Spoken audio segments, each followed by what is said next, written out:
আমি কি কারো পাকা ধানত মই দিছি কদিন পাকা ধানত মই দিলে তা হলো যে মানুষ আমাকে কিছু করবে আমি সহ্য করবো পাকা ধানত মই দেয়নি কিচ্ছু দেয়নি মানুষ খালি সব আমার সাথেই লাগবে আমি কি করবো কও আমি সব করে কালকে কলেজের যায় তো প্রিন্সিপাল আমার দিকে তাকে আছে কলেজের গিয়ে ঢুকতে কি না ঢুকতে তাকে আছে আমার কি আমার দিকে তাকে আছে কি লোক তাকে থাকবে লেখো আমি ওই প্রিন্সিপালের পাকা ধানত মই দিছি লেখো মই দিলে তো টাকা থাকবে নাকি ওরা কিছু মনে করিনি সোজা আমি চলে গেল কলেজের ভিতরে ঢুকে আমার দিকে পিউনের টাকা আছে কিরে পিউনের ধানতে মই দিছি পিউনের ধানতে মই দেয়নি তাইলো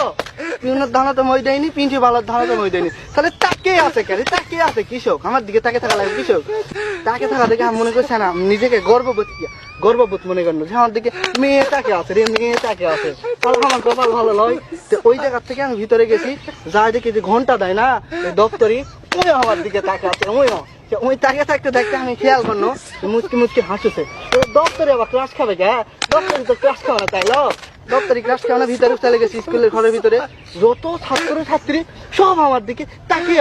আছে কি তাকিয়ে আছে কে আমার দিকে তাকিয়ে থাকবে কৃষক আমার দিকে তাকিয়ে থাকছে অবশ্যই কোনো কারণ আছে কারণ ছাড়া তো জীবনে তাকিয়ে থাকবে না এই তাকিয়ে থাকা দেখে আমি স্কুলের ঘরের ভিতর থেকে বের হয়েছি টয়লেটের যায় আমি বসবা লাগবো এই সময় তাকে দেখি কেউ আমার দিকে তার ক্লাস খায়নি আমার ছেলে প্যান্টের চেন খোলা আসলো আমি বুঝিনি কেউ আমার মান সম্মান সব শেষ আমি মনে করছি সবাই আমার দিকে ক্লাস খাচ্ছে